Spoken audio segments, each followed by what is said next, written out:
जय हिंद दोस्तों, स्वागत है आपका the youth guide with Sudhir में। तो दोस्तों, अब से हम आज से हम अपनी एक जीएस के टॉपिक जो कि पॉलिटी का सब्जेक्ट है उसको हम कंप्लीट करेंगे।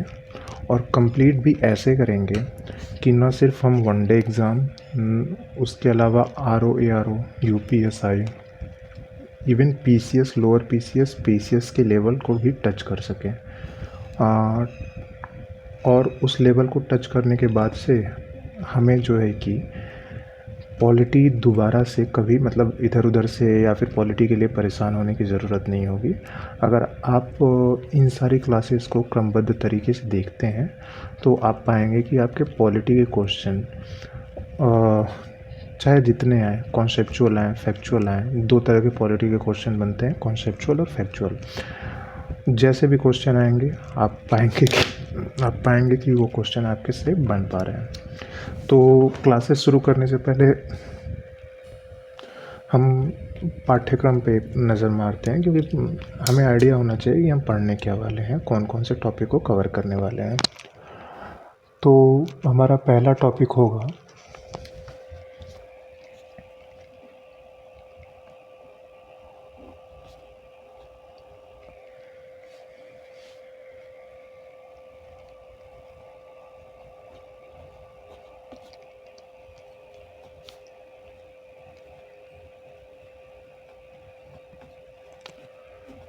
संविधान की विशेषताएं। दूसरा,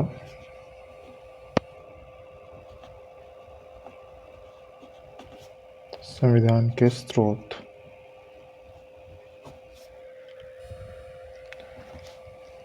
तीसरा,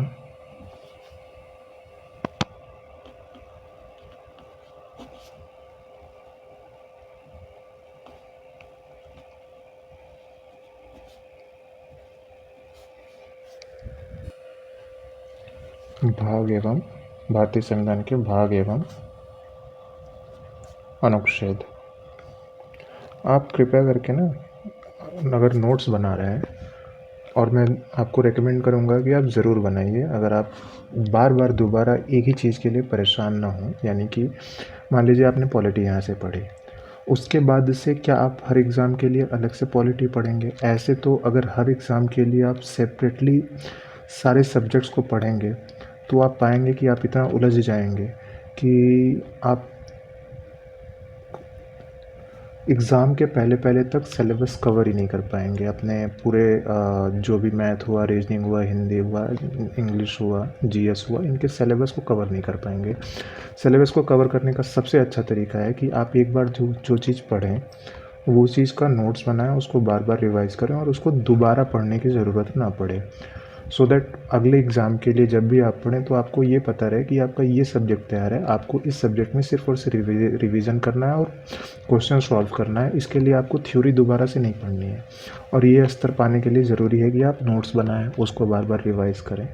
तो हम देखिए, अच्छी हैंड राइटिंग के साथ में मेरी कोशिश रहेगी कि आपके सामने सारी चीज़ें प्रस्तुत करूं और आप उन चीज़ों को अपने नोट्स में हूबहू उतार सकते हैं। चौथा टॉपिक होगा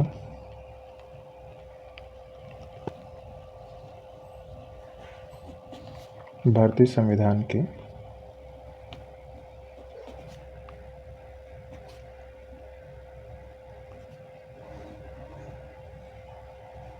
अनुसूचियाँ।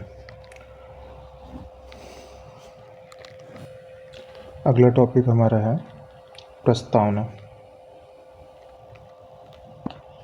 प्रस्तावना या उद्देशिका।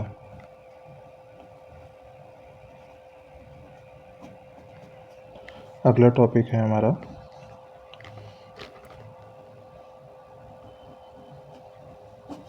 भारत संघ और उसका राज्य क्षेत्र। उससे आगे हम बढ़ेंगे तो हम देखेंगे नागरिकता। उसके आगे हम बढ़ेंगे तो मोस्ट इम्पॉर्टेंट टॉपिक मौलिक अधिकार हम देखेंगे। Fundamental rights. उसके आगे बढ़ेंगे हम तो राज्य की नीति के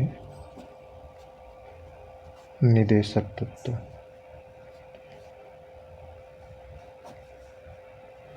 जिसको शॉर्ट फॉर्म में DPSP भी कहते हैं, directive principle of state policy. उसके आगे हम बढ़ेंगे तो देखेंगे मौलिक कर्तव्य, मौलिक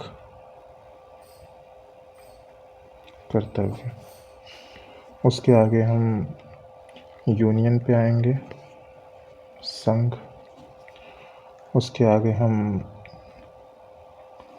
संसद देखेंगे। उसके आगे हम सर्वोच्च न्यायालय देखेंगे।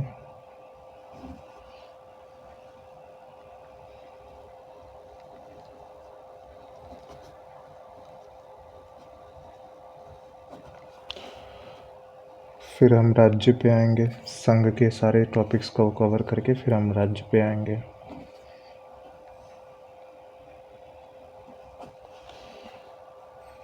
फिर हम उच्च न्यायालय पे देखेंगे, उच्च न्यायालय। उसके बाद यूनियन टेरिटरी यानी संघ राज्य क्षेत्र को विस्तार से देखेंगे।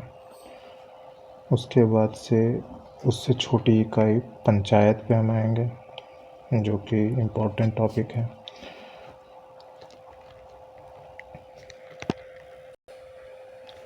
पंचायत, पंचायत, पंचायत। उसके बाद से अगला हम देखेंगे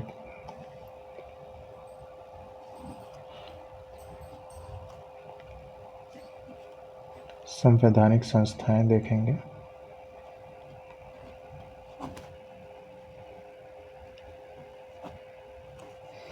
उसके बाद से हम केंद्र राज्य संबंध देखेंगे।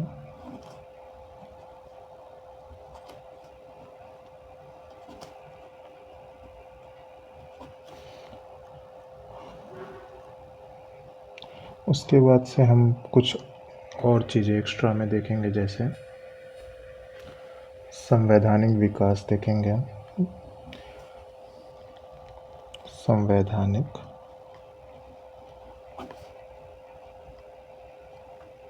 विकास।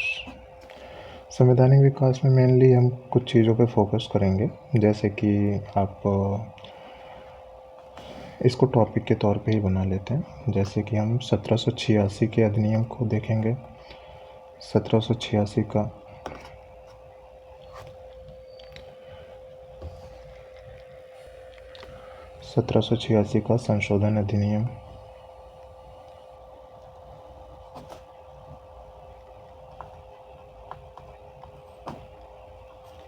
उसके बाद से 1793, 1813, 1833 और 1853 का अधिनियम भी हम देखेंगे। ये संवैधानिक विकास के अंतर्गत ही चीज़ें आएंगी। उसके बाद से हम 1858 का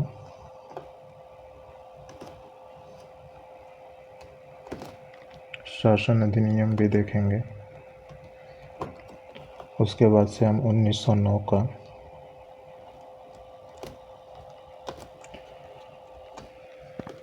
परिषद अधिनियम भी देखेंगे, परिषद अधिनियम। इसके बाद हम कुछ और चीज़ें देखेंगे, जैसे कि 1909 तक हम पहुंच गए। मैं यहाँ से फिर एक सेकेंड मैं इसको पार्टीशन कर देता हूँ, सो दैट चीज़ें क्लियर रहें।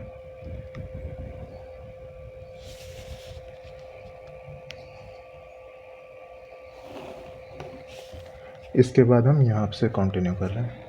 1909 के बाद से हम 1919 एवं 1935 का शासन अधिनियम भी देखेंगे।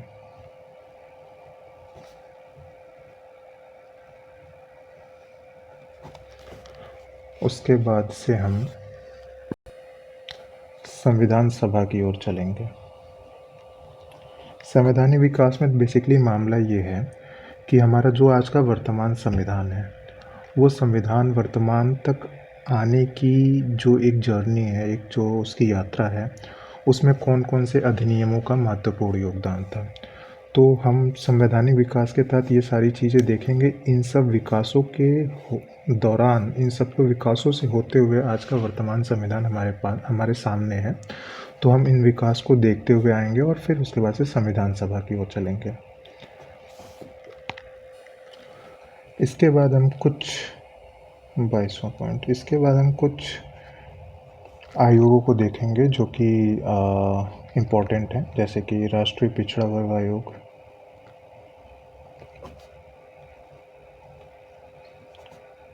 पिछड़ा वर्ग आयोग, उसके बाद से मानवाधिकार आयोग,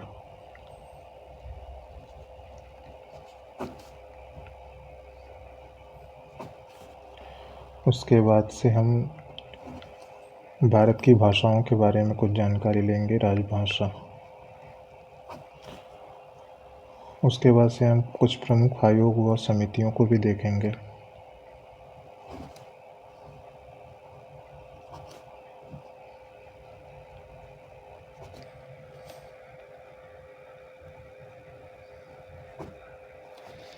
और हम प्रमुख वाद देखेंगे जो कि जैसे केशवानंद भारतीवाद हुआ, या फिर ऐसे प्रमुख जो वाद हैं हमारे, जिन्होंने भारत के संविधान को एक वर्तमान रूप में जो है कि प्रदान किया हुआ है, उन वादों को हम देखेंगे। वाद यानी कि सुप्रीम कोर्ट या हाई कोर्ट के समय समय पर दिए हुए निर्णय। इसके बाद हमारा पॉलिटी का टॉपिक हम पूरी तरीके से अपने हाथ में रखेंगे इसके बाद से, यानी कि इतने टॉपिक्स हम कवर करने के बाद से शायद ही हमारी कोई ऐसी टॉपिक है जो छूटेगा, और शायद ही कोई क्वेश्चन होगा जो हमसे जो है कि ना बनेगा। तो फिर हम अगली क्लास से शुरू करेंगे क्लास भारतीय संविधान की विशेषताओं से। और अगर कोई टॉपिक अगर छूट गया है, या फिर मुझे रास्ते में ऐसा लगेगा कि कुछ प्रमुख समितियां छूट गई हैं या फिर कुछ ऐसा है, तो हम इसमें यहाँ पे ऐड ऑन करके आगे चीज़ों को देख लेंगे। मुख्य चीज़ें सारी यही हैं। आपके सामने ये सिलेबस है पॉलिटी का, आप इसको अच्छा, आपके सामने आपको कुछ चीज़ें जैसे लग रही होंगी, जैसे यहाँ पे एक चीज़ मुझे महसूस हो रही है कि जो संविधान संशोधन है वह है ना, समय समय पे संविधान संशोधन, इससे भी क्वेश्चन बनते हैं, तो हम इनको भी देखेंगे, संशोधन। ठीक है। उसके अलावा कुछ ऐसी चीज़ें जो आपको नहीं दिख रही होंगी, जैसे मैंने बोला, जैसे आपको दिख रहा होगा कि आप राष्ट्रपति नहीं है, उपराष्ट्रपति नहीं है, राज्यपाल नहीं है। तो देखिए, राष्ट्रपति उपराष्ट्रपति को तो हम संघ में पढ़ेंगे, राज्यपाल को हम राज्य में पढ़ेंगे। तो ये ऐसे टॉपिक्स हैं जो इन टॉपिक्स के अंतर्गत इंक्लूड हैं। बाकी और जगहों पे आप देखेंगे तो उनको हो सकता है कि उन टॉपिक्स को इंक्लूड तो हैं, लेकिन उनको स्पेशल जगह दी गई हो। हम इनके अंतर्गत राष्ट्रपति उपराष्ट्रपति को पढ़ लेंगे, इसके तहत राज्यपाल को पढ़ लेंगे, राज्य के तहत ही हम राज्य विधानमंडल व मंत्री परिषद को पढ़ लेंगे। तो हमारी कोई टॉपिक छूटेगा नहीं। हो सकता है कि कई ऐसे टॉपिक्स हैं जो जिनको हम एलिब्रेट ना करके एक टॉपिक में ही जो है कि समाहित करके पढ़ेंगे। मतलब यहाँ पे एलिब्रेट नहीं किया हुआ है, लेकिन जब हम पढ़ेंगे तो उसको विस्तार से पढ़ेंगे। तो मिलते हैं अगली क्लास में। आपकी अगली क्लास होगी भारतीय संविधान की विशेषताएं। उन क्लासों को अटेंड करना ज़रूर जो है कि ज़रूर कीजिएगा और प्रॉपर नोट्स बनाइएगा। फिर वही बात है कि आपको दोबारा पढ़ने की ज़रूरत ना पड़े, आप टाइम इन्वेस्ट कर रहे हैं एक जगह पे। तो चलते हैं। जय हिंद, वंदे मातरम, भारत माता की जय।